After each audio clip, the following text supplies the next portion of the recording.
여러분 안녕하세요. 반갑습니다. 저는 이번 4.15 총선 주요 이슈 토파보기 진행을 맡은 서울신문 강주리 기자입니다. 유튜브는 난생 처음이라서 엄청 많이 떨리는데요. 이번에 서울신문과 연세대 미래정부연구센터에서 공동기획으로 얼마 전 21대 총선 주요 이슈 국민인식조사를 했는데요. 아주 재미있는 총선 민심이 발견됐습니다. 그걸 3회에 걸쳐서 저희가 분석을 할 계획인데요. 일단 논의에 앞서서 소개를 좀 하도록 하겠습니다. 옆에 연세대 행정학과 교수님이시자 미래정부연구센터 장이신 저희 문명재 교수님 나와 계십니다. 네, 반갑습니다. 반갑습니다. 네, 교수님 나와주셔서 감사해요. 저희 교수님이 여론조사도 하시면서 저희랑 같이 기안도 하시고 분석도 하시고 엄청 바쁘신 중에 나와 계셔서 정말 감사합니다, 교수님. 감사합니다. 네, 그리고 옆에는 우리 단연간 정치부의 잔뼈가 굵은 우리 이경주 서울신문 기자 나와 있습니다. 네, 반갑습니다. 네, 반갑습니다. 네, 코로나 때문에 잘 지내셨어요? 네, 마스크 부족 현상이 아직 완전히 해결되지 않아서 그것만 빼면 마스크를 2, 3일씩 끼고 있는 거 빼면 네. 다 좋습니다. 네. 교수님 수업은 어떻게 하고 계세요? 네, 요즘 비대면 강의로 하고 있고요. 지금 4주째 비대면 4주째? 강의 하고 있습니다. 네. 언제쯤 이제 슬슬 5월 중순이 중간고사 기간인데요. 네. 중간고사 기간까지는 일단 비대면 강의하는 것으로 그렇게 결정되었습니다. 안 하시다가 온라인 강의하시면 좀 어려우실 것 같아요. 네, 굉장히 부자연스러운 부분이 첫 주에는 굉장히 힘들었고요. 네. 이제 2주차, 3주차 되면서 조금씩 익숙해지고 있습니다. 학생들도 조금씩 네, 익숙해지고 있죠. 학생은 안 보이는 거죠? 학생들 이제 화면에서 실시간으로 하기 때문에 얼굴 네. 볼 수 있습니다. 아이고. 그래서 한 사람 한 사람 이름도 있기 때문에 사실은 이제 질문 시킬 때 훨씬 좋기도 합니다. 네. 그런 건 좀 별로네요. 굉장히 디지털 전환 시대가 그냥 빠르게 진행되고 있는 것 같습니다. 저희 때는 대리 출석도 하고 그랬는데 그런 게 안 되겠네요. 안 됩니다. 완전 불가능한 시대, 불가능합니다. 투명한 시대, 네. 별로 안 좋은 것 같아요. 네, 그러면 일단 본격적으로 논의하기 앞서서 조사는 저희 리서치가 저희 기관의 의뢰를 받아서 진행을 했고요. 3월 10일부터 11일까지 전국 18세 이상 성인 남녀 1,011명을 대상으로 했습니다. 그리고 구조화된 설문지를 이용해서 유무선 1대1 전화 면접으로 진행을 했고요. 이 성지역 연령별 가중치는 올해 2월 말 행정자치부에서 주민등록 인구 기준으로 했다는 점도 미리 말씀을 드립니다. 그리고 표본 오차는 95% 신뢰 수준에서 플러스 마이너스 3.1%포인트, 응답률은 8.5% 점도 말씀드립니다. 더 자세한 점은 중앙선거 여론조사 심의위원회 홈페이지에서 참조하시면 됩니다. 요새 이 부분을 꼭 밝혀줘야 되거든요. 그렇죠. 안 하면 네. 신문사로 전화 옵니다. 네, 그렇죠. 네, 모든 게 투명해질 생각 남김없이 다 공개하도록 하겠습니다. 지난주에 기획기사는 이미 나갔는데요. 사실 지면에 담지 못한 얘기들이 굉장히 많거든요. 그래서 이번에 4.15 총선 주요 이슈 토파보기를 통해서 대체 이번 총선에서 사람들이 어떤 이슈를 정말 중요하게 생각하고 있는지, 그리고 뭐가 이렇게 민심을 움직이는 이슈인 건지, 그리고 지금 어느 정당이 유리할 수 있는지를 낱낱이 분석해 보도록 하겠습니다. 다음 주면 벌써 21대 총선입니다. 네, 며칠 안 남았습니다. 네, 그날이 왔습니다. 드디어. 그래서 어느 정당이 민심을 얻어서 소기 목적을 달성할지 지켜보도록 하겠습니다. 일단 제가 대충 보니까 20대 총선에서는 투표율이 좀 58% 정도라서 이번에는 코로나 때문에 좀 떨어지지 않겠나 이런 얘기들도 좀 있긴 하더라고요. 어떻게 생각하세요? 며칠 전 기사 보니까 네. 그 한겨레였나요? 73% 정도가 이번 총선에 투표를 하겠다 밝혔는데 그게 지난 총선에 한 60% 후반 정도였는데 물론 이제 실제 투표율보다는 조금 더 실제 투표는 좀 낮게 나올 수밖에 없지만 네. 어쨌든 간에 이번에 약간 진영 대결로 가면서 사실 여러 가지 이슈들이 있지 않았습니까? 네, 그렇죠. 무슨 비례 정당 때문에 홍역도 맞아요. 치렀고요. 여러 가지 때문에 이제 실제로 투표를 한다는 사람들은 조금 더 늘어나는 추세라는 보도가 잇따르고 있거든요. 물론 이제 실제 우리가 이 투표를 기층 재결집 이런 네, 그런 거죠. 근데 네. 있죠. 물론 실제 투표장에 가는 거는 그때까지 코로나가 어느 정도의 이제 그 확산세냐에 따라 좀 달라지긴 하겠지만 어쨌든 지금 상황으로서 사람들의 마음은 총선에 조금 더 참여하는 쪽으로 움직이고 있다. 네, 이렇게 우선은 이제 언론 보도에 따르면 그렇게 볼 수 네. 있겠습니다. 이 사람들의 관심이 네. 높아지고 있는 것은 사실인 것 같고요. 네. 그다음에 코로나 상황이기는 하지만 이번 주부터 사전투표가 있기 때문에 네. 3일간 치러지는 선거라서 네. 조금 그런 부분 때문에 생각보다는 총선에 투표하는 사람이 많아질 수도 있다. 근데 이번에 재외국민은 또 한 50% 정도가 못하죠. 또 못하게 네, 됐잖아요. 네, 그래서 그 사실 이게 표가 많아지면 많아질수록 여당이 유리하다 뭐 이렇게 얘기를 하던데 꼭 그렇지는 않을까요 이번에? 뭐 선거 예측이 늘 힘들다고 하지만 이번처럼 힘든 경우 별로 없었을 것 같아요. 그래서 아마 다음 주 선거 끝나고 그날 네. 개표 시작하면 많은 사람들이 놀라는 결과도 나타나지 않을까 그렇게 생각이 듭니다. 네. 이게 재선거라는 게 사실 그 따로 우리가 저기 나중에 결과를 한번 보면 지역구처럼 볼 수 있으면 사실 금방 알 수 있는데 이 재선거라는 거는 사실 그 각 지역구로 들어가서 이 결과가 나오거든요. 그래서 사실 재선거가 코로나 때문에 좀 적게 치러지거나 많이 치러지는 게 특정 당이 더 유리하다, 불리하다 이렇게 뭐 대놓고 얘기하기는 솔직히 어려운 상태다 이렇게 네. 봐야 될 것 네. 같아요. 그다음에 이번에는 또 준연동 비례제 네. 그게 또 하나의 변수이기 때문에 아무튼 특별한 선거가 될 것 같습니다. 네. 하여튼 이번 총선 화두에서 이 코로나 이슈는 뭐 제 선거도 마찬가지고 피해갈 수가 없는 화두인 것은 분명한 것 같은데요. 첫 확진자가 나온 게 1월 20일이거든요. 그러니까 벌써 석 달째 우리 주요 신문들의 메인을 장식하고 있는 게 바로 코로나 뉴스입니다. 그래서 지금 뭐 대구에서 이제 신천지 집단 감염 사건이 터지기 이후 바로 직후보다는 많이 나아졌어요. 지금 많이 나아졌는데 오늘도 보니까 한 40명 정도 이제 신규 확진자가 나올 정도로 많이 좀 줄긴 줄었더라고요. 그래서 그럼에도 불구하고 여전히 이제 마지막까지 아직 해외 유입자 중에 또 이렇게 하도 이제 확진자가 나오고 있다 보니까 사회적 거리를 두기를 하고 있는 상황이고 개학도 연기되고 있고. 저희 애기도 학교 못 가고 있고, 이제 1학년인데 아직 뭐 졸업도 뭐 대충 하고 입학도 지금 뭐 온라인 계약을 하고 있는 이런 상황이어서. 초등학교 1학년이라는 거죠? 네, 초등학교. 네. 아주 그냥 엄마 입장에서는 가슴이 미어집니다. 애가 집안에서 서정되고 있어. 자, 과연 이렇게 일상을 바꿔놓은 코로나가 총선을 어떻게 흔들었을지 저희가 한번 그 이슈 민심을 찾아볼게요. 자, 일단. 저희가 일단 코로나 총선 주요 변수를 부정한 거를 저희가 여론조사에서 일단 확인을 할 수 있었는데요. 일단 위기 대응 이슈가 10.3%로 나왔는데 경제, 이 일자리 창출 이슈랑 함께 굉장히 중요한 이슈로 부상을 했습니다. 그러니까 이거는 아마도 이 코로나19의 어떤 부정적인 경제적 효과, 뭐 이제 이런 게 다른 나라보다 우리가 얼마나 잘 헤쳐나갈 수 있겠느냐, 뭐 그런 거를 보시지 않을까라고 추정이 되는데, 자, 일단 국민들이 인식하는 총선 의제 순위 1번은 아까 말씀드렸던 경제 활성화 일자리 창출 이슈였고요. 두 번째가 사법개혁 완성이었고 세 번째가 집값, 부동산 관련된 집값 안정 및 주거 부담 완화 관련된 건 이슈였고요.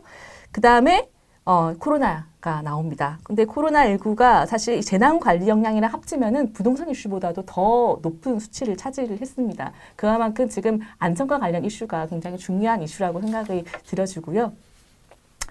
근데 예전에도 사실 총선과 관련해서 이런 위기 대응 이슈가 있지 않았던가요, 교수님? 뭐 대통령 선거나 총선 때 위기가 늘 이슈가 되긴 했죠. 가장 기억에 남으면서도 네. 좀 오래된 것으로는 1987년도 전두환 87년도? 대통령 때죠. 그 당시에 칼기 폭파.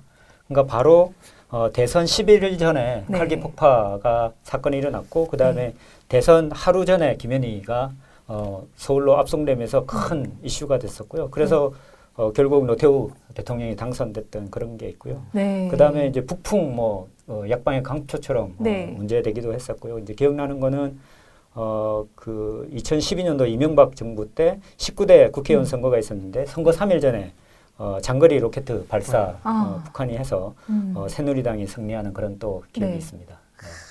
근데 이제 경제 위기로 아니면 코로나 관련된 네. 상황이 큰 이슈가 된 적은 별로 없었는데 IMF 때 그 당시에 김영삼 정부 때 네. 김대중 정부로 가는 그 시점에 IMF 위기 터져서 그렇죠. 경제 위기가 있었죠. 그래서 맞아요. 그게 중요한 이슈가 되긴 했었습니다.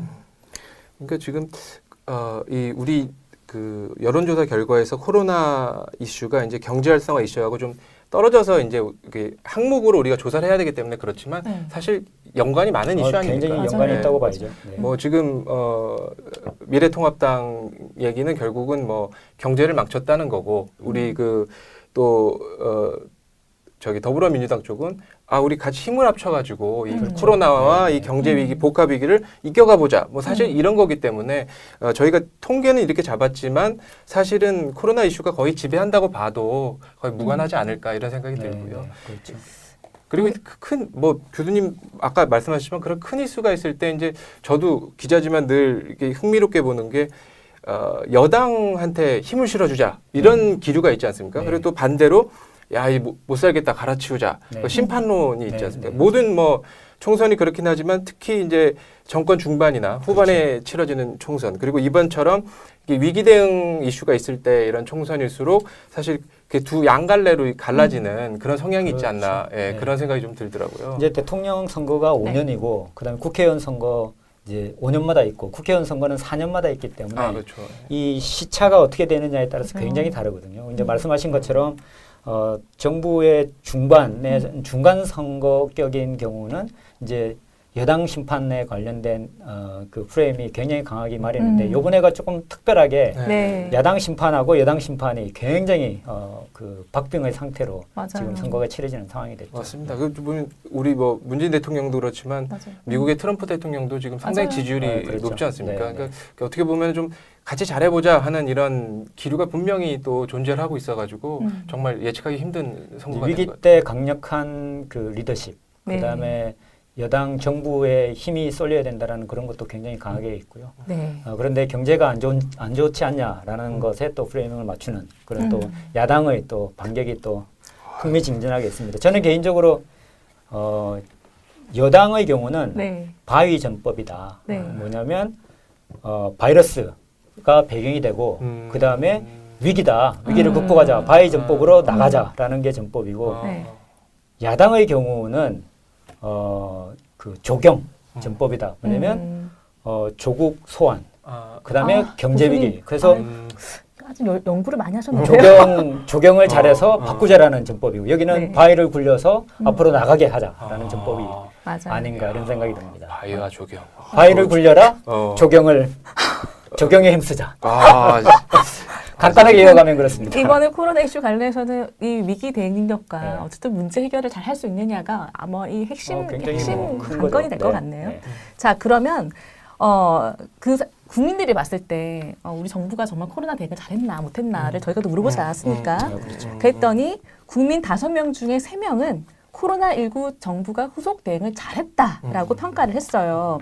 지금 보면은 그 초기 대응 질문에서는 한 49.6%가 잘했다라고 했었는데 후기, 그러니까 심각 단계로 격상된 이후부터는 대응을 훨씬 더 잘해서 60.1%로 급증을 했거든요.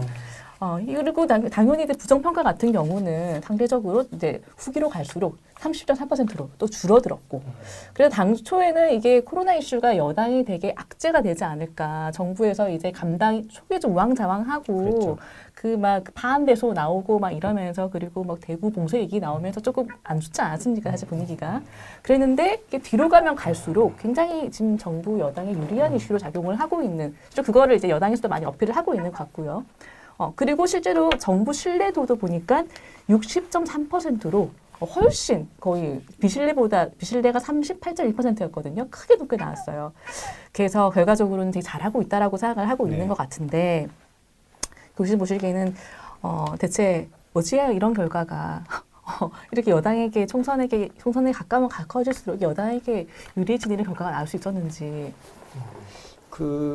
아무튼 이 코로나 바이러스가 터지면서 여당은 굉장히 긴장했겠죠. 사실은 긴장할 수밖에 없는 상황이었고 그런데 신천지 감염이 나오고 네. 확진되고 심각 단계로 가고 이제 대응이 나름대로 굉장히 전국적으로 확대되는 대응을 적극적으로 했고 맞아요. 그다음에 검사를 굉장히 적극적으로 하고 그다음에 네. 감염자들을 감염 경로 이거를 정확하게 역학 조사를 철저하게 하는 것이 주요했다고 보고요. 이제 특히나 다른 나라 우리가 생각하는 선진 국가들이 엄청난 문제가 발생하는 상황이 되니까 네. 상대적으로 봤을 때 우리나라가 굉장히 잘한 거다 이렇게 그 평가를 받으면서 상당히 이제 분위기가 바뀌었다고 보고요. 이제 제가 구글 트렌드라는 거 있지 않습니까? 네. 구글 트렌드를 조사를 해보니까 2월 초부터 지금까지 한국, 코리아에 대한 언급이 이제 전 세계적으로는 한 30% 이상 갑자기 올랐어요. 한국에 네. 대한 검색이. 네. 그다음에 미국의 경우에는 한 50% 정도 상승했어요. 그 2달 사이에. 한국이랑 검색어가. 그렇죠. 그런데 이제 어떤 것으로 됐냐 보니까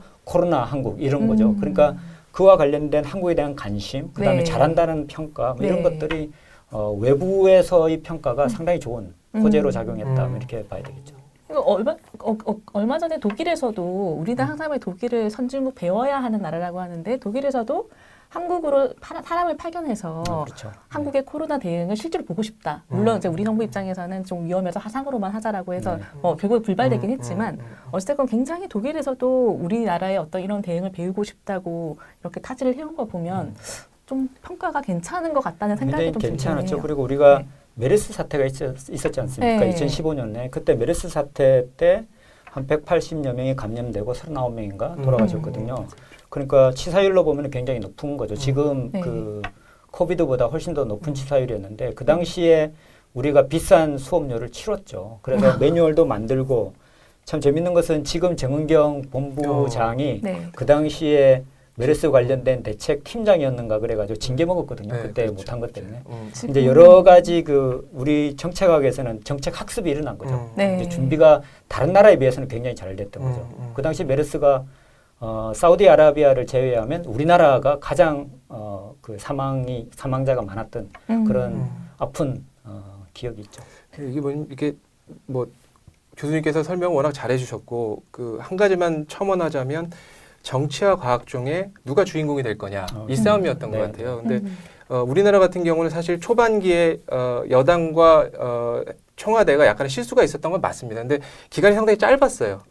빨리 과학으로 넘겼어요. 말씀하신 정은경 본부장이 전면에 나서고 머리도 이제 염색도 못하고 뭐 이쁜 옷도 이제 사실 포기죠, 포기하시고 이러면서 앞으로 나가게 되고 또 근데 반면 이제 미국 같은 경우가 트럼프 대통령이 이제 파우치 그 소장의 얘기를 사실은 잘 안 들은 거 아닙니까? 맞아요. 계속 이제 낙관론을 맞아요. 펼치고 있다가 꽤 오래 끌었단 말이에요. 그리고 파우치 그 소장이 결국은 잘 대응해도 10만에서 20만이 죽는다. 이 말을 하면서 또 이제 그 문우신 장관이 재정장관이 이제 우리가 5조 원 정도 5조 달러 정도 이게 풀어 넣으면 괜찮아질 거다. 이런 얘기를 하면서 사실 좀 현실론으로 돌아왔고 아직도 사실은 그 현실론으로 완전히 돌아오지 못한 게 일본 아닙니까? 그렇죠. 네. 예, 그러니까 이런 것들이 사실 이제 방역이 그러니까 정치라는 거는 뭐 다들 아시겠지만 심리라는 게 거의 90%이기 때문에 이 방역을 제대로 하기도 전에 국민들을 패닉에 빠뜨릴 수는 없거든요. 사실 정치인들은. 근데 과학자들은 정확하게 현실을 얘기해주고 뭐 지금 뭐 케냐의 뭐 보건장관 같은 경우가 상당히 그 이슈가 되지 않습니까? 그 사람도 현실을 직시하라 하고 케냐 국민들한테 이렇게 막 얘기하면서 이제 이끌어가고 있는데 그래서 우리나라가 조금 말씀하신 것처럼 메르스나 사스나 이런 게 있었고 메르스 때도 사실 뭐 뒤에 나오겠지만 뭐 박원순 시장이 너무 빨리 공개해서 문제가 됐던 그런 사건이 있었거든요. 강남구에서는 오히려 왜 공개해서 우리 힘들게 하냐 그러고 박원순 시장은 아니다 그래도 공개해야 된다. 우리 이런 학습 효과를 계속 가져오면서 과학이 빨리 전면에 나서는 네. 그런 텀을 빨리 가져올 수 있지 않았었나 이런 생각을 해봤습니다. 네. 네. 외신 보도 나왔지만 사실 미국하고 한국하고 확진자가 나온 게 거의 동시에 나왔어요. 첫 확진자가. 그런데 이제 우리는 빨리 대응을 한 거고 미국은 말씀하신 것처럼 트럼프 대통령이 굉장히 낙관적인 그런 판단을 하고 사실은 미국은 전혀 문제 없다라고 결론을 내렸었잖아요. 맞아요. 거기서 한 6주 정도 시간을 잊어버린 거죠. 근데 이런 감염병과 관련된 것은 사실은 관리 가능하냐. 그러니까 지금의 그 보건 역량으로 환자가 그 증가하는 속도에 따라서 환자를 잘 관리하고 치료할 수 있느냐. 아니면 갑자기 이렇게 소위 말하는 썰지가 일어났을 때 관리할 수 없냐. 이 문제거든요. 그런데 이제 우리는 관리해서 이제 조금 천천히 이렇게 감염 속도를 관리한 거고 갑자기 관리를 못하는 상황이 미국에서는 특히 뉴욕에서 벌어진 거죠. 미국 같은 경우는 이제 뭐 우리 미국 얘기로 너무 멀리 나가면 안 되지만 뉴욕 같은 경우는 사실 이제 재정 문제나 여러 가지 예산 문제로 병원을 좀 줄이는 상황이었고 우리는 병상을 오히려 사스 메르스를 겪으면서 늘리는 상황이었고 또 공공 의료에 대해서 우리는 조금 더 뭐 힘을 더 많이 쏟았던 것도 맞는 것 같고 교수님 말씀처럼 좀 우리가 조금 더 그런 학습 효과 때문에 어떻게 보면 운이 좋았던 거라고 볼 수도 있는 맞아요. 거죠. 예, 네. 예, 그, 주사를 미리 맞은 거죠. 예, 지금 미국이 거의 확진자가 30만 명이 넘지 않았습니까? 33만 명. 그러니까 정말 어마어마하게 우리랑은 엄청나죠. 이제는 비교가 네. 아니고 더 많이 발생했는데 음. 아무튼 이렇게 대응과 관련해서 이 결과를 지켜보아 하니 21대 총선에서는 우리 국민들은 어느 후보를 지지하겠느냐고 물었더니 민주당이 42.2%, 그다음에 미래통합당이 26.6%가 나왔거든요. 그리고 수도권이랑 뭐 인천, 그다음에 대구 이런 데서 굉장히 지지율이 높게 나왔어요. 그러니까 사실 미래통합당의 사실 보수 텃밭이 대구 경북인데 여기서 민주당 지지율이 32.5%가 나왔다라는 거는 이거는 미래통합당이 38%면은 크게 차이가 안 나는 상황이거든요. 그러니까 이런 부분을 봤을 때 좀 아까 이런 정부 대응하는 부분이 아까 교수님 말씀하신 것처럼 좀 신속하게 빨리 대응하고 하는 그런 부분들이 좀 지지 정당을 바꾸는 데 좀 역할을 하지 않았나 생각이 조금 들긴 하네요. 자, 그러면 사실 우리가 좀 말씀하셨던 것처럼 한국에 대해서 그리고 다른 나라에 대해서 이제 평가를 사람들은 이제 객관적으로 우리가 또 이게 물어봤잖아요. 점수를 어느 정도 주고 싶냐 했는데 단연 우리나라에 100점 만점이에요. 64.3점을 주고 싶다. 반면에 발병지였죠. 중국은 37.5점, 이탈리아는 35.1점, 그리고 일본은 맨 꼴찌입니다. 28.6점을 줬는데요. 아마 이 결과를 보면은 아까 말씀하신 것처럼 왜 이게 한국과 일본이 이렇게 가깝게 있으면서도 극명하게 차이가 나는지가 이제 좀 말씀을 하셨기 때문에 좀 더 이해가 할 수 있는데 조금 더 보충 설명을 해주신다면요. 이제 아까 말씀하신 적극적인 대처, 그다음에 대규모의 검사, 그다음에 투명한 정보 공개. 그래서 이제 정부 신뢰가 사실 높아진다는 게 정부가 이야기하는 정보 이것을 믿을 만하다는 신뢰가 있는 거거든요. 근데 반대로 뭐 일본 같은 경우는 사실 굉장히 소극적으로 하고 어떻게 보면 집단 면역 방식을 초반에는 따랐기 때문에 지금 스웨덴이 하고 있는 모델이죠.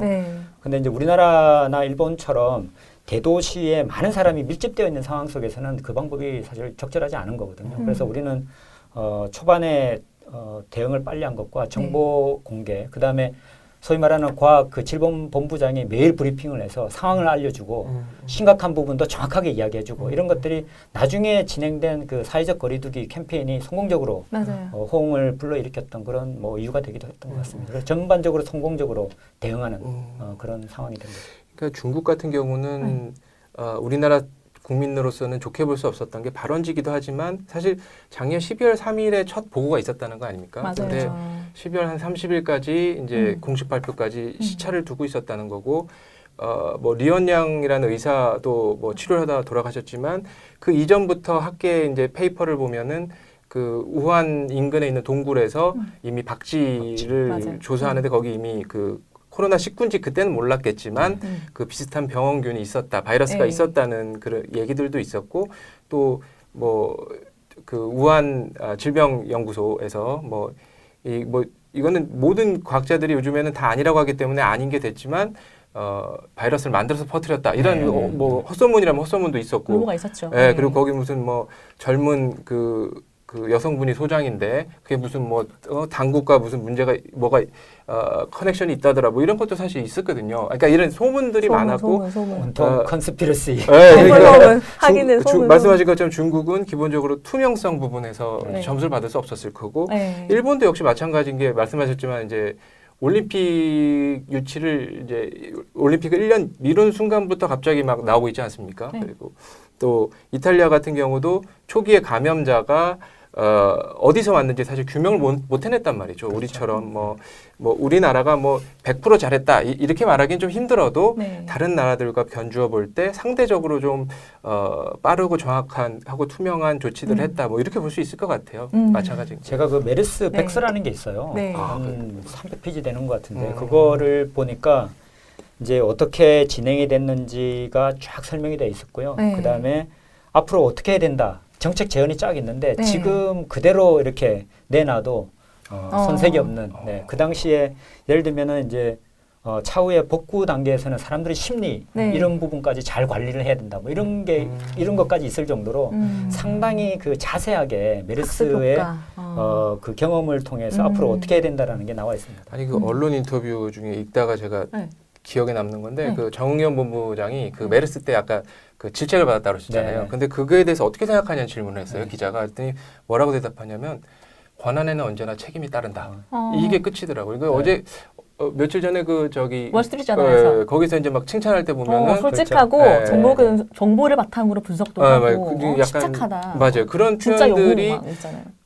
이분이 이제 처음에 원래는 보건소에 맞아요. 가지 않습니까? 네. 시골 보건소에 갔다가 이제 특채로 이제 들어가셔서 맞아요. 이제 수장이 오르게 되는데, 그러니까 뭐 정경 본부장을 꼭 칭찬하는 게 주된 내용은 아니라도 아까 메르스 얘기를 하시니까 그때 이미 우리는 이제 배우는 거에 대해서 이런 사람들이 희생이 들어 있는 거 아닙니까 결국은? 네, 네. 그렇죠. 그런 학습을 하는데 많은 사람들이 희생이 있고 그게 지금 다시 이제 발현되고 있고 뭐 그런 거 아닌가 싶습니다. 보통 정치인들은 나서기를 좋아하잖아요. 네. 이분은 이제 자기 역할 그리고 굉장히 절제된 언어. 네. 사실 제 처하고 고등학교 동기 동창이래요. 헐, 이렇게 또 엮이나요? 그런데 이제 정말 그 조용한 네.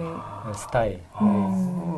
보통 이제 그렇게 공부 인터뷰도 잘하면 거의 안 하세요. 그렇죠. 아예 안 맞아. 하세요. 네. 그래서 인터뷰를 이제 하고 싶어도 그러니까는 못하는 언론사들이 그냥 다 네. 그래서 그냥 이분은 그냥 본인의 업무에 충실할 네.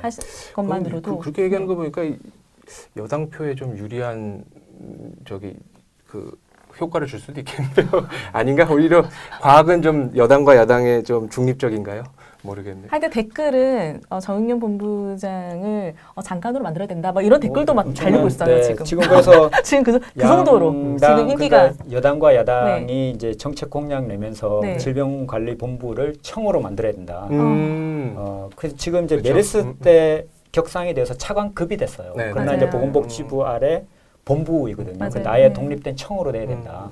뭐 이런 그 공약까지 지금 나오고 있죠. 그분들이 진심이길 바랍니다. 왜냐하면 또 메르스 지나면 또 한참 잊어버렸다가 또 잊어버린 거 많았어요. 왜냐하면 그 네. 메르스 네. 끝나고 나서 사실 그 지역에 감염 병원을 만드는 게 네. 들어있어요. 그러니까. 근데 흐지부지 됐어요. 맞아요. 5개인가 뭐 만들고 그랬는데 하나 지금 조선병원인가? 그렇죠. 조선대병원 하나 지정된 상황으로 그쳤어요. 그래서 사실 시간 지나면 이 소위 말하는 정책의 윈도우가 닫히면 다른 거에 그냥 관심이 쏠리고 이번엔 그러지 마세요. 네, 그러지 말아야죠. 네, 제대로 된 학습을 네. 만나야 되겠죠. 네.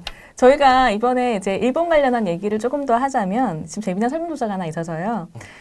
저희가 여쭤봤습니다. 그러니까는 지금 일본 정부에서 얼마 전에 이제 다이아몬드 프린세스호가 이제 입항을 이제 했다가 그 안에서 이제 확진자가 있는 바람에 결국에는 이제 하선을 거부하고 방치하는 바람에 이게 어마어마하게 숫자가 늘었죠. 그래서 감염자가 거의 700명을 넘어섰고 사망자도 10명이 넘어서는 이제 이런 이제 아주 안 좋은 상황이 발생을 했는데 만약에 역으로 한국에 이제 뭐 예를 들면 부산항에 확진자 10명이 탄 5,000명이 탑승객이 탄 그리고 거기에 한국인이 2,000명이 들어가 있는 이런 배가 만약에 입항을 한다 이렇게 했을 때 과연 당신의 입항을 허가하시겠습니까? 라는 질문을 했어요. 근데 우리나라 사람들이 참 정이 또 많잖아요. 결과를 보아하니 거의 뭐 절반 이상이 52.4%가 입항을 허가하겠다.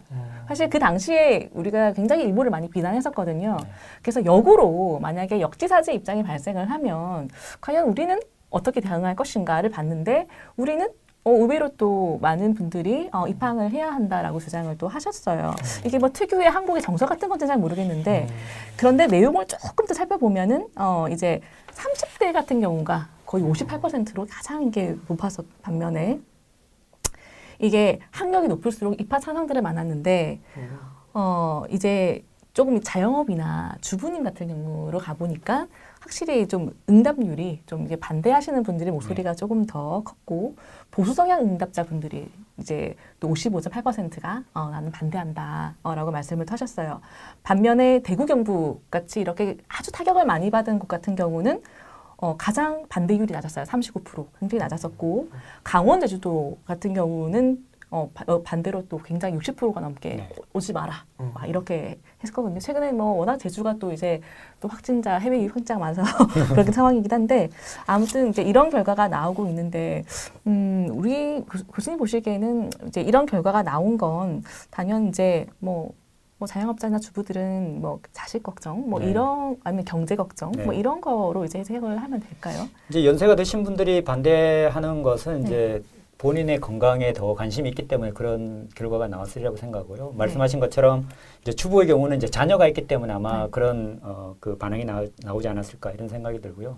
30대가 찬성하는 비율이 굉장히 높은 것은 이제 젊은 그 층이 소위 말하는 글로벌 시민성이 좀 높다. 그래서 단순히 우리나라뿐만 아니라 전체를 보는 그런 좀 열린 마음이 더 있는 것은 아닌가 이런 생각이 들고요. 저는 이제 사실 대구 경북 지역에 있는 분들이 반대가 적은 것이 저는 굉장히 좋았습니다. 네. 그래서 그 같은 아픔을 겪은 사람에 대한 거기에 대한 그 공감도가 높은 것이 아닌가 이런 생각이 들고요. 강원과 제주 같은 경우는 이제 조금 청정 지역 뭐 이런 게 있으니까 여기를 우리가 잘 지켜야 된다는 그런 어떤 마음이 좀 앞서지 않았을까 이런 생각이 들긴 합니다. 이 부산 사람들이 제일 반대 많은 거 아닙니까? 부산항에 들어온다. 아, 근데 이게 사실 요 예가 네. 딱 맞는지 모르겠지만 최근에 이제 루즈벨트 호 얘기가 있었잖아요. 네. 거기서 이제 있었죠. 네. 그 저기 함장이 그 선원들을 하선시켜 달라. 네. 그리고 나는 그래서 옷을 벗은 거 아닙니까? 그리고 이제 옷을 벗고 나서 이제 오늘 확진된 거 뉴스에 네, 나왔죠. 오늘 뭐 이거 확진도 되셨고 루즈벨트도 중손자가 영웅인데 왜 저렇게 취급하냐. 근데 사실은 우리 늘 뭐 솔직한 마음으로 저는 일반인이라 그런지 갈등은 분명히 있는 것 같아요. 저한테 만약에 우리 집 앞에 항구에 들어와도 되겠니 물어보면 아예 안 되긴 하는데 또 말씀하신 것처럼 글로벌 시민의 입장에서 좀 들여다보면 그래도 좀 우리가 타이트한 어떤 검사나 이런 걸 격리 기간을 거쳐서 또 받아줘야 되는 거 아닌가라는 갈등을 갖고 있는 것 같아요. 근데 아니 실제로 보면은 그 무당층 같은 경우도 거의 47.8%가 반대했어요. 그렇죠. 들어오는 거 좀 부담된다. 들어오는 부담된다라고 실제로 그랬었고. 근데 왜냐하면 이게 사실 결론적으로 보면 이 당시에 이제 그 돌아다니던 크루즈들이 대부분 이제 못 들어갔고 못 들어갔죠. 유일하게 캄보디아가 캄보디아로 갔죠. 근데 그래서 캄보디아가 왜 그랬나 생각해 보면 몇 가지가 있는데 캄보디아가 우선 이제 중국이나 이런 데에 이제 약간 경제적인 의존성이 좀 많지 않습니까? 그렇죠.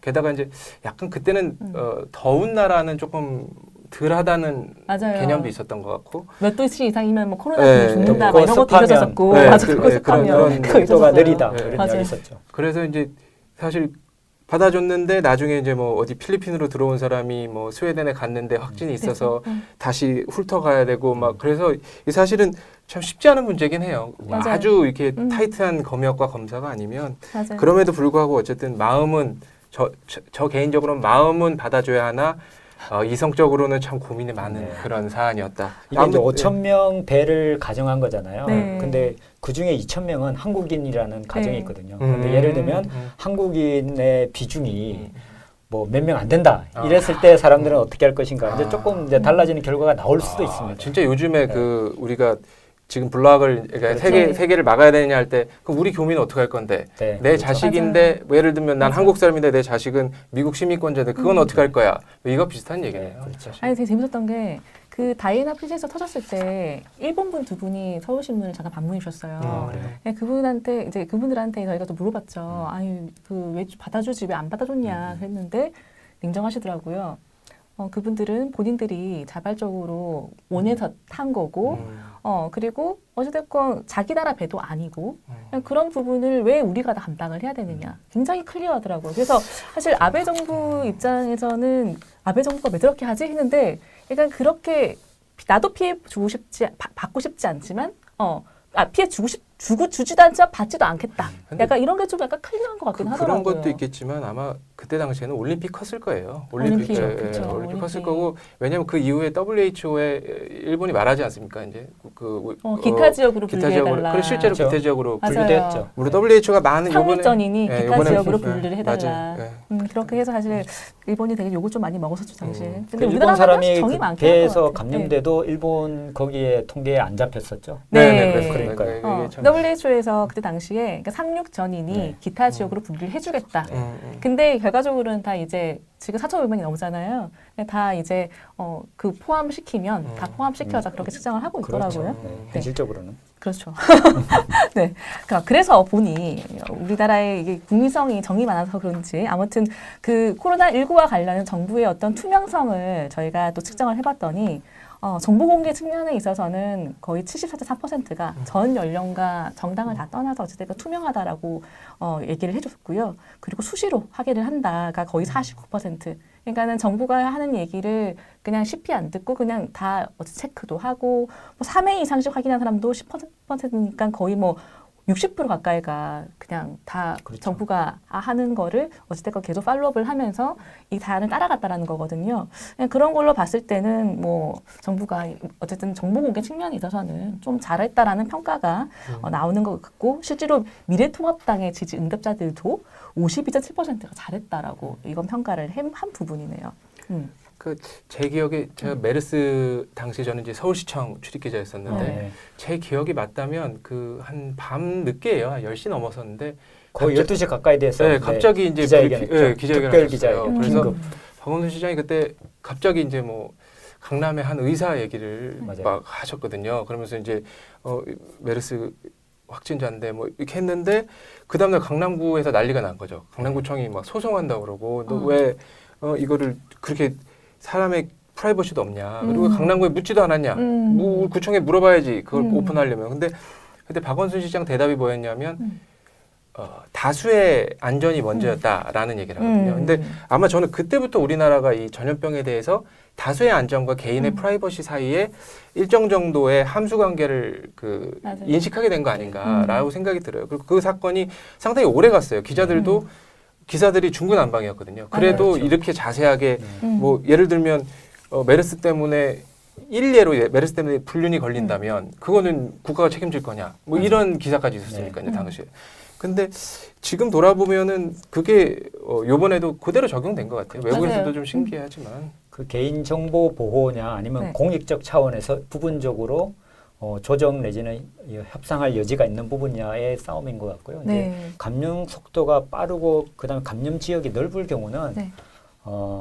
투명하게 하는 것이 네. 방법일 것 같아요. 지금 코로나처럼. 네, 코로나. 네, 코로나처럼 맞습니다. 워낙 빠르니까요. 뭐. 지난번에 무슨 과학 잡지 이런 거 저희도 취재하다 읽어보니까 뭐 보통 바이러스가 그 다른 거는 뭐 수천 개, 많게는 수십만 개를 마셔야 발현이 되는데 얘는 10개에서 12개 뭐 이런 식으로 나오는 페이퍼도 있더라고요. 네, 그래서 그렇죠. 너무 말씀하신 것처럼 진짜 빠른 거죠. 네, 그리고 이제 더 특이한 것은 무증상 때 감염을 시킬 수 있으니까 맞아요. 사실은 증상이 있을 때 감염시키는 것은 사람이 기본적으로 굉장히 방어하거나 미리 예방할 수가 있거든요. 네. 그런데 무증상일 때 그냥 감염이 되는 상황이기 때문에 사실은 굉장히 다른 종류의 감염이죠. 그 투명성이 그만큼 많이 네. 필요하겠어요. 맞습니다.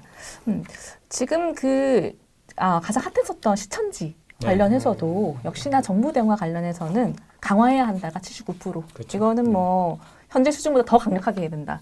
뭐 더 이상 뭐 이거는 뭐 대구 경북은 83.6%가 현 수준 이상으로 강력하게 대응을 해달라라고 요청을 하고 있고 실제로 이것 때문에 이재명 지사가 엄청 호응을 받았어요. 그렇죠. 네. 현장에 나가서 압수수색을 현장에서 지휘를 막 하면서 엄청 이제 크게 눈길을 많이 끌었었죠 당시에. 그리고 실제로 보니까 지자체 중에서 경기도가 67.1점이에요. 100점 만점에. 제일 그렇죠. 점수가 좋았고 서울이 62.2% 2점. 세종이 이제 정부 성사가 몰려 있으니까 복지부도 있고 57.8점. 네, 대구 경북이 49점이죠. 제일 안 좋죠.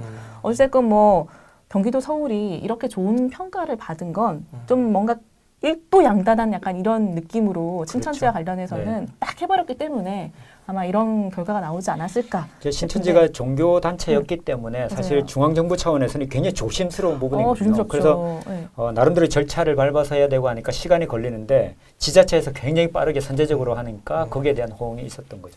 이제 대구 경북이 지자체 중에서 점수가 낮은데 대구 경북에 사시는 분들이 경기도 서울의 방식이 어떠냐 거기에 꽤 후한 점수를 줬더라고요. 그러니까 대구 경북에 사시는 분들도 지자체가 적극적으로 하는 것을 특히 이제 신천지 관련된 상황 속에서는 그렇게 하는 걸 원하는 그러니까 응답이 많았습니다. 이게 사실 꼭 신천지라고 우리가 딱 이름을 걸어서 그렇지만 어느 정도의 이제 그 무증상 감염이 아까 교수님 말씀하신 것처럼 있기 때문에 어느 정도의 징벌은 있어야 된다고 보는 거 아닙니까? 네. 사람들이 생각 없이 돌아다닐 때 그런 그렇죠. 사람들이 있다면 뭐 미국 같은 경우도 지금 뭐 500불인가요? 벌금이 벌금 어마어마하죠. 그리고 네. 뭐 중국에서는 징역이 뭐 1년 6개월 나왔다고도 하고 그러니까 자기가 알고 있으면서 뭐 사실 신천지 같은 경우는 딱 알고 있으면서 돌아다녔다기보다는 그럼에도 불구하고 여기는 위험성이 컸음에도 불구하고 자기들이 이렇게 집단으로 모여서 맞아요. 예배를 받기 때문에 거기에 대해서는 분명하게 문제 지적을 했어야 된다는 게 많았던 것 같고 점점 우리나라도 그렇고 세계적으로도 그렇고 점점 하여튼 징벌은 강화되는 추세인 것 같아요. 워낙 맞아요. 확산세가 빠르다 네. 보니까.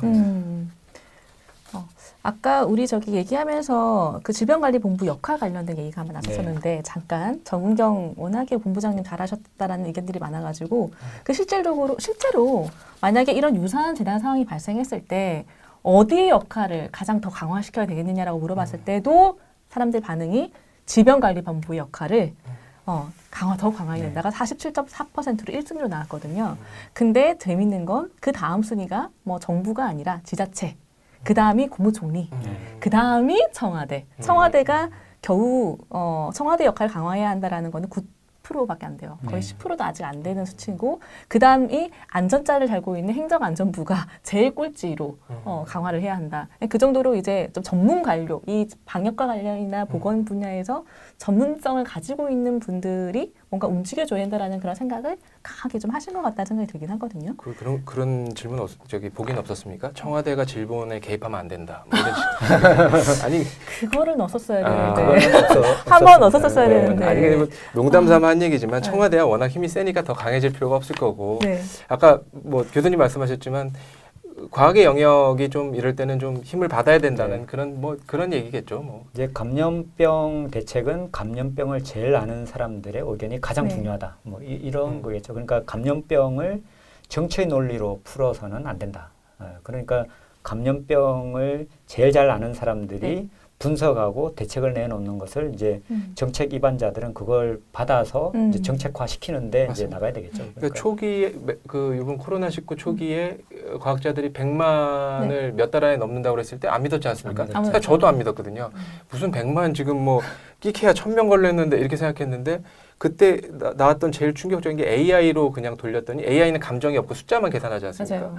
그 뭐 몇십억이 나왔었거든요. 네. 그래갖고 사람들이 이게 말이 되냐고 그랬더니 그 AI 돌린 사람이 한 얘기가 이거는 인간의 노력이 들어가지 않았을 때다. 인간의 노력이 들어간다 쳐도 수백만 원 감염될 것이다. 뭐 이런 식으로 얘기를 했었거든요. 근데 결국 지금 보면은 아예 틀리지 않은 거 보면은 확실히 이제 과학의 영역은 과학의 영역으로서 우리가 대접을 해야 되는 게 아닌가라는 생각을 자꾸 하게 되네요. 이 코로나 바이러스를 가장 먼저 예측한 게 그 블루닷 컴퍼니잖아요. 캐나다에 있는 한 10명도 안 되는 그 빅데이터 컴퍼니예요.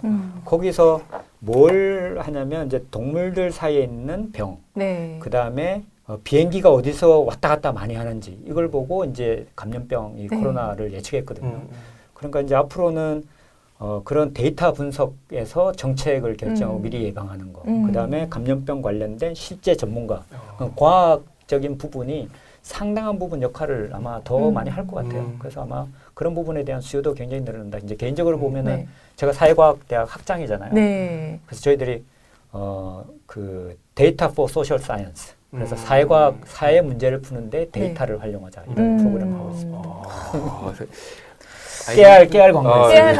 네. 하여튼 제가 요 청와대가 너무 약하게 나온 부분에 대해서 좀 알아봤어요. 알아봤더니 일단은 청와대가 그동안은 너무 이게 부정적 이슈가 많았더라고요. 네. 그러니까는 뭐 조국 이슈를 시작해서 뭐 우선시장 선거 개입 의혹도 나섰었고, 그다음에 그 김의겸 전 대변인 흑석동 재개발 투자 막 이런 이제 약간 부동산 투기 의혹도 나섰었고, 막 그러면서 부정적 의혹들이 되게 많이 터지다 보니까 전반적으로 시민들이 약간 신뢰가 약간 하락하는. 앞전에 왜 박근혜 정부 때도 비선실세 국정논의 때문에 약간 청와대가 한번 신뢰가 휘청한 적이 있었었는데. 그렇게 이제 몇 번 경험을 하다 보니까 청와대와 정부 부처를 조금 분리해서 시민들이 보는 시선이 발달을 했다라고 얘기를 많이들 하고. 그 상당히 이제 중요하지만 네. 우리가 잊지 말아야 될 포인트가 있죠. 그러니까 네. 청와대나 국회가 하는 일 중에 사실 질본에 돈을 얼마나 줄지 네. 그리고 또 어떻게 조직을 가져갈지 이런 걸 사실 결정한단 말이죠. 그러니까 그렇죠. 정치의 영역보다는 과학의 영역이 앞서가야 된다고 말은 하지만 정치의 영역이 과학을 제대로 뒷받침해주지 않는다면 사실 그것도 맞아요. 절름발이거든요. 맞아요. 네, 그래서 그거는 이제 우리가 이제 두 개 중에 지금은 너무 정치 쪽에 포커싱이 맞춰져서 굴러온 왔기 때문에 우리 과학 쪽에 좀 포커스를 맞추십시다. 질본을 좀 더 눈여겨봅시다라고 얘기하지만 사실은 결국은 선거를 통해서 좋은 사람을 뽑고 그 사람들이 재화와 이제 많은 국가 역량을 뭐 질본이나 아니면 다른 시스템에 몰아줄 수 있는 그리고 또 대응 능력을 강화할 수 있는 그런 터전을 만들어줘야 된다는 거는 뭐 자명한 거죠. 사실 이번에 사실 모든 사람들이 확인한 거는 어쨌든 현장에서 움직이는 의료진과 현장에서 움직이는 지자체와 현장에서 발생하는 모든 것들을 가장 빨리 신속하게 처리할 수 있는 사람 그런 사람들이 이제 방역 당국이었었고 사실 지자체였었거든요. 그러니까 청와대와 정부는 조금 이제 거리가 좀 너무 큰 조직인 거죠. 사실 그 사람들이 같이 움직이기에는. 그래서 아마 지금 이런 부분들에 있어가지고 좀 결과가 아무래도 지자체나 이런 전문 관료들이 움직이고 있는 질본에 조금 더 무게를 실어준 게 아니냐라고 많이들 분석을 좀 해주시더라고요. 체감이 다르다는 거죠. 제가 네. 옛날에 그 재미난 분석 하나 읽은 게 있는데요. 네. 왜 제일 큰 강대국인 미국이 베트남 전쟁에서 졌을까? 지은 이유는 뭐냐면 워싱턴에 있는 펜타곤에서 네. 그 전략을 짜고 네. 군사작전을 개시하니까 졌다. 왜냐하면 이 정글에서 상황 변화는 그때그때 이루어지는데 맞아요. 거기서 그때그때마다의 상황 변화에 대처해야 되는데 그렇죠. 펜타곤에서 결정 내리는 걸 기다리다가 멀다. 네. 져버렸다. 뭐 이런 그 분석을 내놓은 게 봤는데 충분히 이제 가능성. 그런 거죠. 현장이 굉장히 중요하다. 그건 어떻게 보면 세월호 때 우리가 그 아픔을 겪으면서 사실 청와대 비싼 바라보기. 비싼 그 또 맞아요. 수업료 낸 거하고 또 일맥상통하죠. 그때 막 청와대 보고하느라 막 급장 대응하고 막 이런 것들이 엄청 논란이 제기됐던 게 있었는데 이번에 왜 사람들이 그 이재명 지사나 이런 박원순 그 서울시장한테 좀 좋은 반응을 보였는지가 조금 이해가 되는 긴 합니다. 그런데 반면에 어떤 정부의 외교적 대응에 대해서는 또 굉장히 부정적인 또 높았어요. 절반 이상이 50.9%가 좀 부정적으로 평가를 했는데 이게 아마 이제 입국 제한 조치가 지금 현재 181개지만 그 당시만 해도 100여 개가 넘었었거든요. 그게 아마 치명타가 되지 않았나 싶은데 이거는 뭐 무당층에서도 60%가 이거는 부정적으로 평가를 했습니다.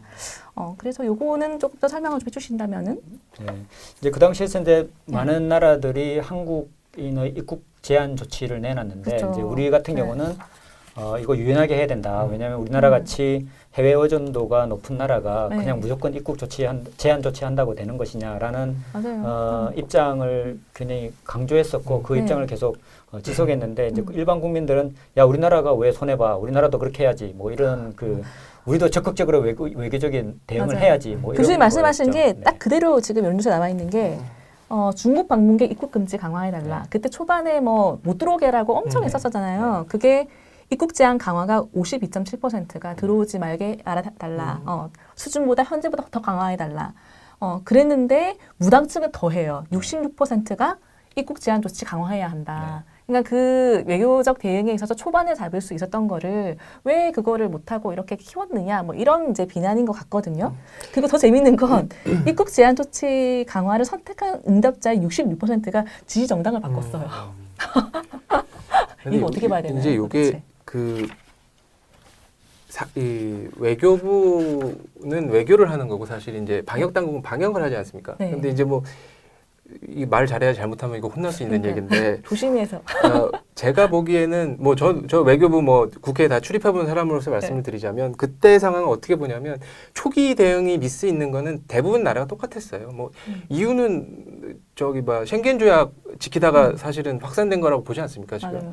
그러니까 초기 대응은 비슷했는데 우리나라가 어떻게 했냐면 중기로 들어가면서 실질적으로 그 해외 유입을 블락을 치지 않고 실질적 실효성 있는 정책들을 뭘 내놨냐면 하루에 10만 원씩 14일 동안 140만 원을 내고 시설에 격리하도록 했거든요. 외국인에 대해서. 그러니까 외국인들이 꼭 필요하지 않으면 안 들어왔단 말이에요. 그렇죠. 그러니까 어떻게 보면은 물론 이제 일반 국민들이나 이런 이렇게 보면은 당연히 이게 왜 블락을 안 하냐?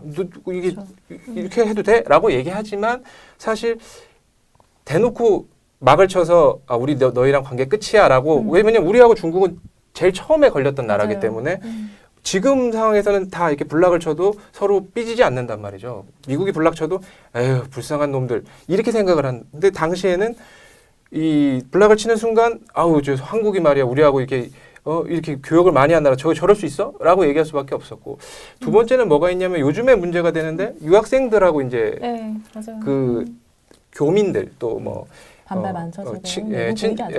친척들 뭐 이런 경우에 사실 우리가 이제 사실 이제 저도 이제 기사 쓰면서 알게 되는 거지만 러시아는 4월 4일인가부터 아마 그 모든 사람을 막아요.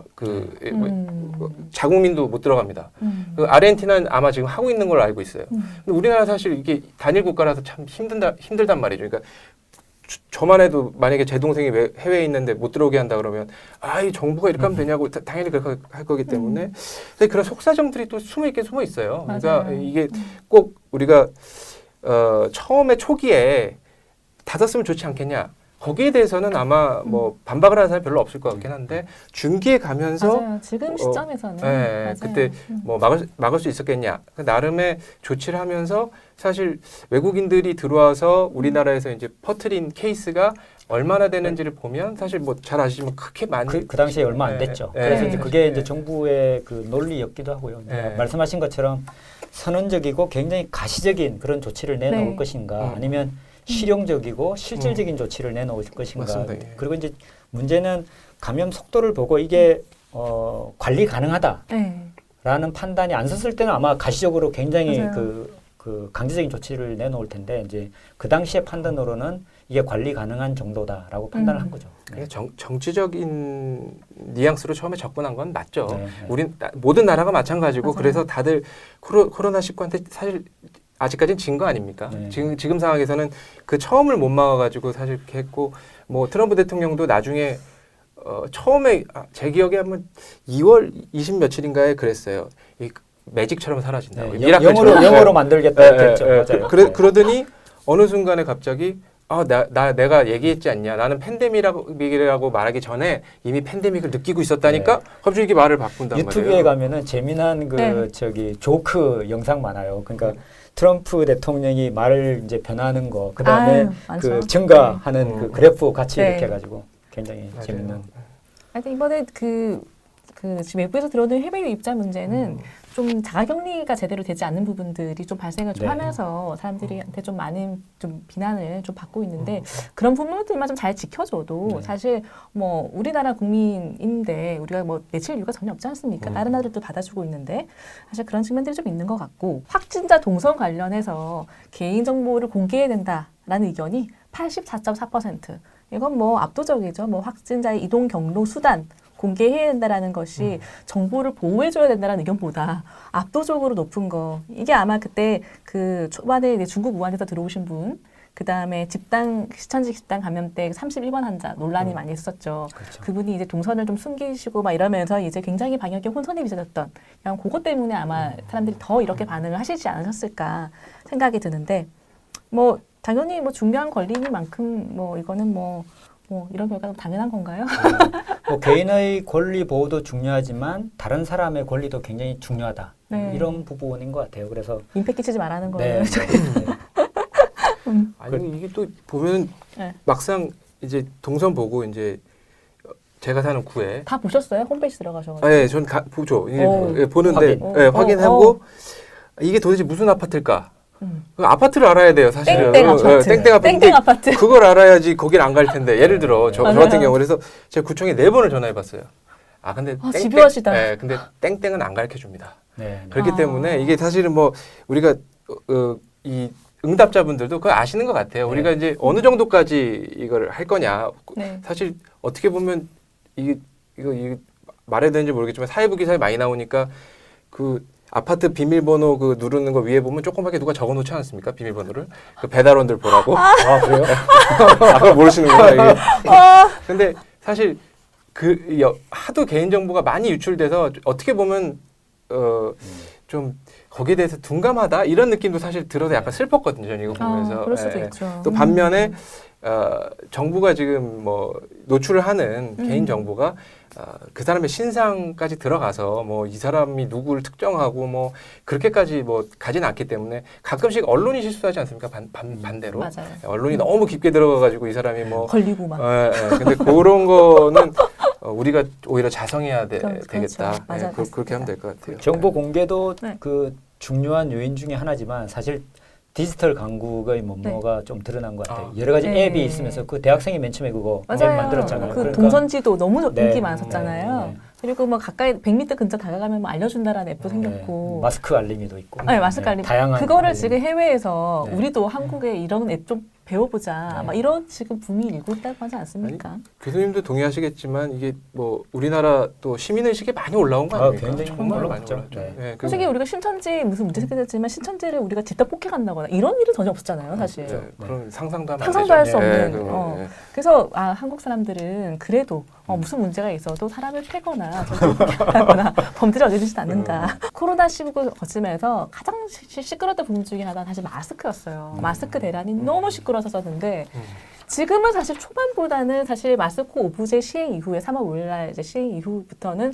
지금은 좀 이제 뭐 줄 서서 사시는 분들 별로 안 계시고 그렇죠. 많이 풀렸는데 그 때만 해도 저희가 3월 10일, 11일 조사할 때만 해도 사실 긍정이랑 부정이 거의 차이가 안 났었어요. 그때는 그날도 조금 지났을 타이밍이었는데 불구하고 근데 확실히 마스크 수급과 관련해서 부정적으로 응답하신 분의 68%가 지지정당을 바꾸셨어요.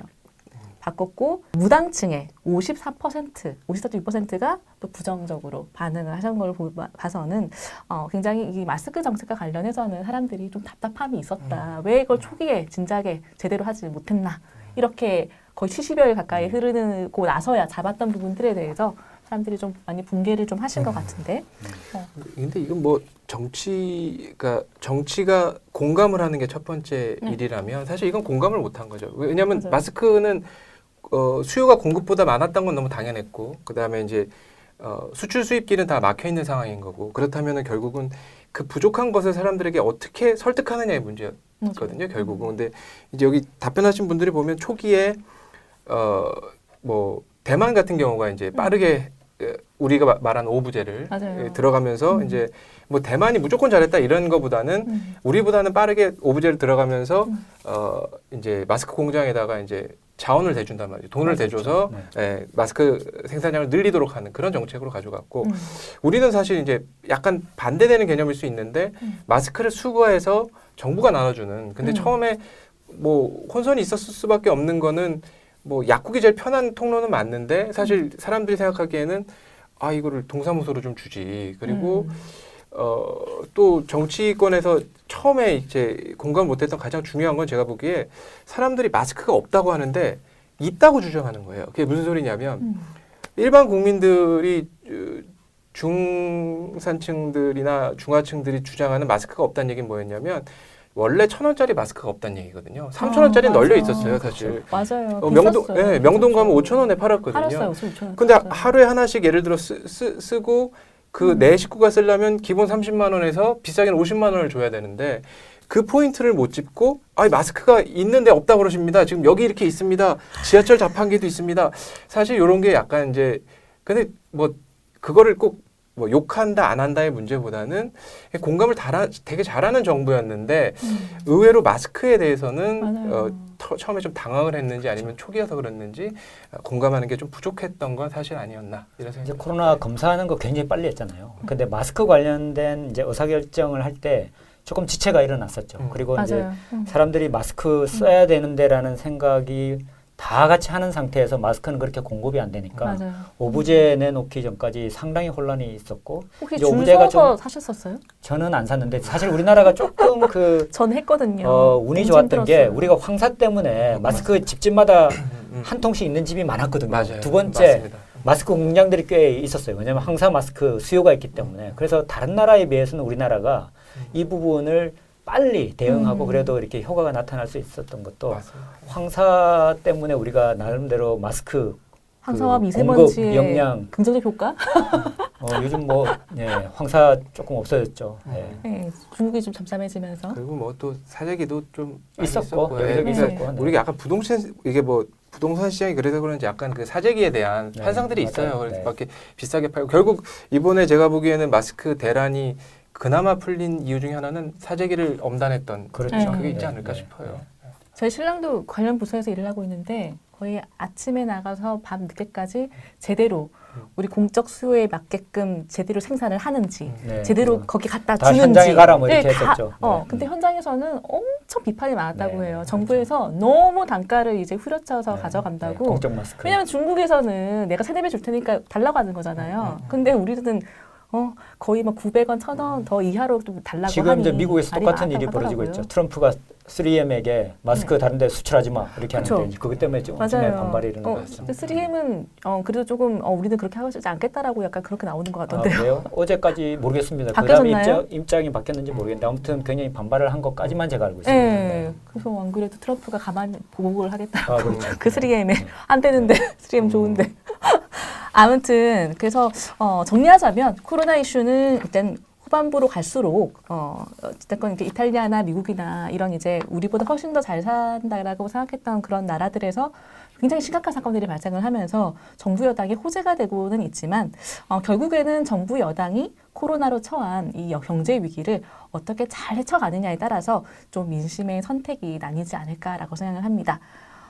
일단 오늘은 여기까지고요. 다음 두 번째 시간에는 정치 경제 이슈 가운데 정부의 부동산 정책에 좀 초점을 맞춰서 과연 이 정부가 공들이고 있는 공들였던 내 집 없는 이 젊은 층 20대 들의 지지를 잘 이끌어냈는지 한번 살펴보도록 하겠습니다. 집 너무 비싸요. 너무 비싸죠. 비쌉니다. 네, 오늘은 여기까지입니다. 감사합니다.